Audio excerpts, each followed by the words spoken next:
résumé.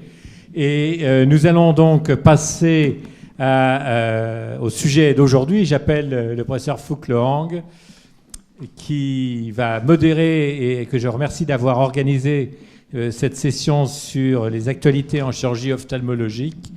Et oui, mon cher Phuc, on va se retrouver comme à la Pitié-Salpêtrière, tu viens à côté de moi, et qui va modérer cette séance d'ophtalmologie. Merci beaucoup, Monsieur le Président. Je remercie bien sûr notre secrétaire général, Monsieur Judet, qui me fait confiance depuis quelques années, et notre président, que en effet je connais bien, ainsi que Madame Decoville, qui m'a aidé à préparer cette séance. Donc, on va passer dans le vif du sujet. Nous avons choisi de choisir 5 communications dans différents domaines de l'ophtalmologie, parce que nous sommes une spécialité, comme vous le savez, en mutation depuis plus de 10 ans. Tout change d'une année sur l'autre. La science publique, malheureusement, ne suit pas toujours pour les équipements.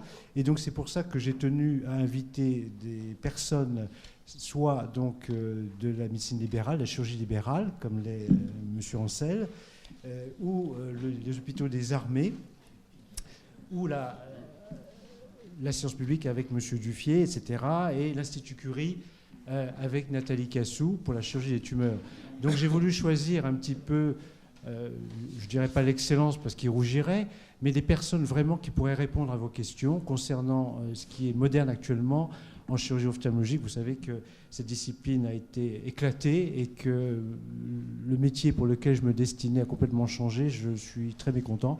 Je n'ai pas le droit de faire autre chose que ce que j'ai choisi de faire à la Pitié-Salpêtrière. Il n'y a plus d'enfants, etc., etc., etc.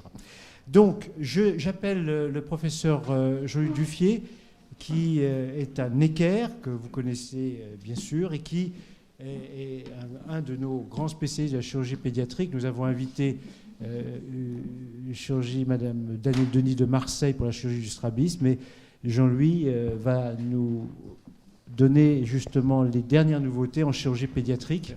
Comme vous savez, les hôpitaux de Paris, il y a plus de 18 ans, ont été séparés en hôpitaux pédiatriques et non pédiatriques. Nous ne verrons même plus les enfants, d'ailleurs, à la Pitié-Salpêtrière. Et c'est pour ça que les spécialités telles que la pédiatrie, on a vraiment hâte de t'écouter, Jean-Louis.